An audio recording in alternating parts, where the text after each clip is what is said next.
Business की कुछ ताजा खबरें आज की इस छोटी सी वीडियो में। आज की फर्स्ट न्यूज ओयो के बारे में है, जिसका कि आईपीओ डिले हो चुका है 2026 तक और उसके पीछे कारण है उनका सबसे बड़ा इन्वेस्टर सॉफ्ट बैंक, जिसने कि ओयो पर प्रेशर बनाया अपना आईपीओ लेट करने के लिए। और इस आईपीओ के लेट करने के पीछे का सबसे बड़ा कारण था कि सॉफ्ट बैंक चाहता है कि कंपनी की अर्निंग्स और भी स्ट्रॉन्ग बनाई जाए, क्योंकि इस वक्त जो ओयो की अर्निंग्स है वो बहुत ज्यादा कम है, जिसकी वजह से आईपीओ अच्छा परफॉर्म नहीं कर पाएगा। But at the same time जो रितेश अग्रवाल है ओयो के सीईओ, वो चाहते हैं कि ओयो का आईपीओ जल्दी से आ पाए ताकि वो अपना $2.2 बिलियन का लोन रीस्ट्रक्चरिंग कंडीशन पूरी कर सके। और इसी के साथ साथ ओयो का नया वैल्यूएशन जो आईपीओ के लिए 2026 में होने वाला है वो रखा गया है $7 बिलियन की वैल्यूएशन। सो बढ़ते हैं नेक्स्ट न्यूज पर, जो कि अडानी जी के नेफ्यू प्रणव अडानी जी के बारे में है, जिन पर इस वक्त सेबी ने इनसाइडर ट्रेडिंग का आरोप लगाया है। तो सेबी ने प्रणव अडानी जी, जो अडानी जी के नेफ्यू है, उनको इनसाइडर ट्रेडिंग के लिए इस वक्त एक्यूज किया गया है। और इस पर सेबी का कहना है कि प्रणव अडानी जी ने अडानी ग्रीन के 2021 में एसबी एनर्जी होल्डिंग एक्विजिशन की यूपीएसआई यानी कि unpublished price sensitive information share की है अपने brother in law Kunal Shah के साथ, जिसकी वजह से कुणाल शाह और उनके भाई नूरपल शाह ने इंफॉर्मेशन का यूज करके अडानी ग्रीन के शेयर्स में ट्रेड किया था, जिससे कि उनको लगभग 90 लाख का इलीगल गोल्डन गेन हुआ था। और करंट रिपोर्ट्स के हिसाब से तो इस वक्त प्रणव अडानी जी ने इस केस को सेटल करने का ऑफर भी सेबी को दे दिया है, जिसमें उन्होंने सेबी के सामने प्रपोजल रखा है कि इस केस को सेटल कर लेते हैं बिना एलिगेशंस को एक्सेप्ट किए या फिर डिनाई किए। उन्होंने कहा है कि उन्होंने कोई भी सिक्योरिटीज लॉ वॉयलेट नहीं किया है, लेकिन फिर भी वो केस सेटल करना चाह रहे हैं। तो बढ़ते हैं नेक्स्ट न्यूज पे, जो कि एनएससी के नए इंडेक्स लॉन्च के बारे में है, जिसका की नाम आप सभी को अब तक पता लग ही गया होगा, जो कि है निफ्टी एनएससी वेव्स इंडेक्स, और जिसमें इंक्लूडेड है मीडिया, एंटरटेनमेंट और गेमिंग सेक्टर से 43 कंपनियां इस वक्त इंक्लूडेड है इस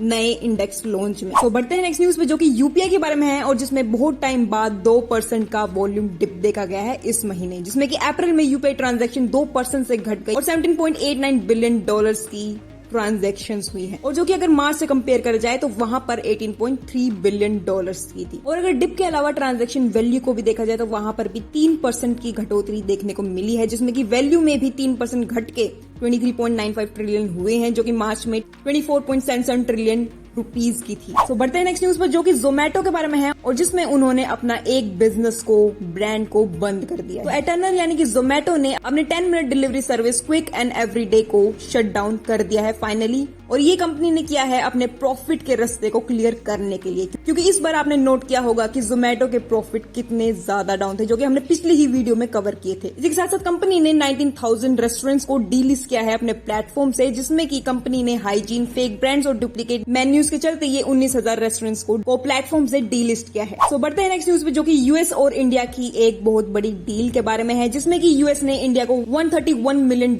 के आर्म डील के लिए ग्रीन सिग्नल दिया है, जिसमें कि इंडो पैसिफिक सिक्योरिटी बढ़ाने के लिए यूएस ने इंडिया को $131 मिलियन का आर्म डील अप्रूव कर दिया है, जिसमें कि हमें एडवांस सी विजन सॉफ्टवेयर भी मिलेगा, जो कि हमारे सी ट्रैकिंग को सुपर स्ट्रॉन्ग बनाएगा। इसी के साथ साथ इंडिया को यूएस से उनकी तरफ से सिस्टम ट्रेनिंग, एनालिटिकल हेल्प और टेक्निकल असिस्टेंस टीम भी मिलने वाली है, जिसकी मदद से इंडिया को और भी आसान हो जाएगा इलीगल शिपिंग और चाइनीज एक्टिविटीज को ट्रैक करने के लिए, और at the same time Pakistan पर भी नजर रखने के लिए। सो बढ़ते हैं नेक्स्ट न्यूज पर, जो कि एयर इंडिया के बारे में है, और उनको इस वक्त डीजीसीए के द्वारा बहुत बड़ी रिलीफ मिली है, जिसमें कि उनको अप्रूव कर दिया गया है कि वो लोग 2 हफ्तों के लिए अपनी पायलट ड्यूटी आवर्स को बढ़ा सकते हैं कुछ टाइम के लिए। तो जैसा कि आपको पता है, पाकिस्तान ने हमारा एयर स्पेस बैन कर दिया और एट द सेम टाइम हमने भी उनका बैन किया है, जिसकी वजह से उन्हें तो साथ में हमें भी नुकसान काफी हो रहा है, क्योंकि हमें लॉन्गर रूट्स लेने पड़ेंगे, और जिसकी वजह से एयरलाइंस को इस वक्त काफी ज्यादा दिक्कत फेस करनी पड़ रही है, और उनको अपने इस वक्त पायलट्स की काफी ज्यादा जरूरत है, जिसके लिए जो कंट्रोलिंग अथॉरिटी डीजीसीए है, उन्होंने उनको परमिशन दे दी है कि अपने पायलट्स के काम करने के आवर्स को बढ़ा सकते हो। तो बढ़ते हैं नेक्स्ट न्यूज पर, जो कि एप्पल के यूएस आईफोन्स के बारे में है, जिसकी वजह से इस वक्त इंडिया को काफी ज्यादा फायदा होने वाला है, क्योंकि रिसेंटली टिम कुक ने कंफर्म कर दिया है कि यूएस मार्केट के लिए आधे आईफोन्स अब इंडिया से सप्लाई होने वाले हैं, जो कि एक बहुत बड़ी न्यूज है हम लोगों के लिए, क्योंकि अगर आपको टैरिफ कंडीशंस का थोड़ा सा भी पता है तो चाइना के ऊपर इस वक्त यूएस ने काफी भारी टैरिफ लगाया हुआ है, जिसकी वजह से एप्पल ने अपना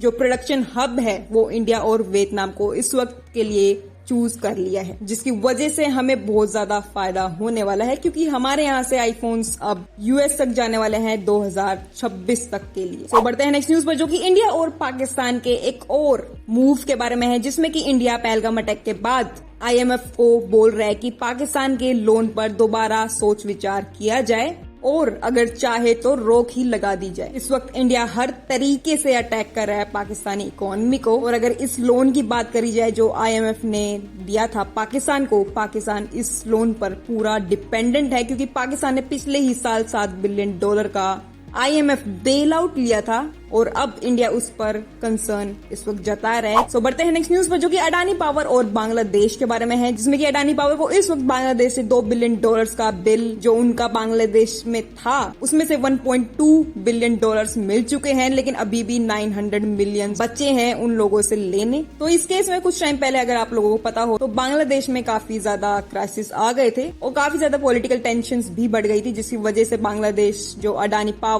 सप्लाई करता है इलेक्ट्रिसिटी उसके बिल्स को पेमेंट नहीं कर पा रहा था, जिसके बाद अडानी ग्रुप ने सामने से आकर बोल दिया था कि अब से पावर कट कर देंगे, जिसके बाद उस $2 बिलियन के बिल से उन्होंने $1.2 बिलियन पे कर दिए, लेकिन अभी भी $900 मिलियन अभी बाकी है जो कि उनको अडानी पावर को पे करने, और कंपनी को इस वक्त पूरा भरोसा भी है उन पर कि उनकी करंट जो पेमेंट बाकी है वो भी उन्हें मिल जाएगी। तो बढ़ते हैं नेक्स्ट न्यूज पर, जो कि S&P और इंडियन जीडीपी के बारे में है, जिसमें कि एक और संस्था ने हमारी जीडीपी को डिक्रीज किया है कुछ 0% से, जिसमें कि उन्होंने भी आईएमएफ और बाकी सारी बड़ी संस्थाओं के बाद इन्होंने भी हमारी जीडीपी को 6.5% से घटाकर 6.3% पर कर दिया है। और इसके पीछे कारण क्या है ये आप लोगों को सभी को पता ही है कि यूएस की टैरिफ पॉलिसीज के चलते इकोनॉमिक रिस्क अभी बहुत ज्यादा बढ़ गया है सभी इकोनॉमीज पे। और ऐसा नहीं है इन लोगों ने सिर्फ हमारी ही जीडीपी को घटाया है, इन्होंने चाइना की जीडीपी को भी 3.5% से घटाकर 3% पर कर दिया है 2026 के लिए। इसके अलावा आज के कुछ इंपॉर्टेंट स्टॉक्स जिन पर Motilal Oswal, yes securities, IIFL securities और इसके अलावा आनंद राठी जी ने कुछ स्टॉक्स पर बाय रेटिंग दी है कुछ टारगेट के साथ, जो कि आपकी स्क्रीन पर ये रहे। इसके अलावा आज की छोटी सी वीडियो सिर्फ यहीं तक। आप लोगों का बहुत बहुत शुक्रिया इस वीडियो को आखिरी तक देखने के लिए।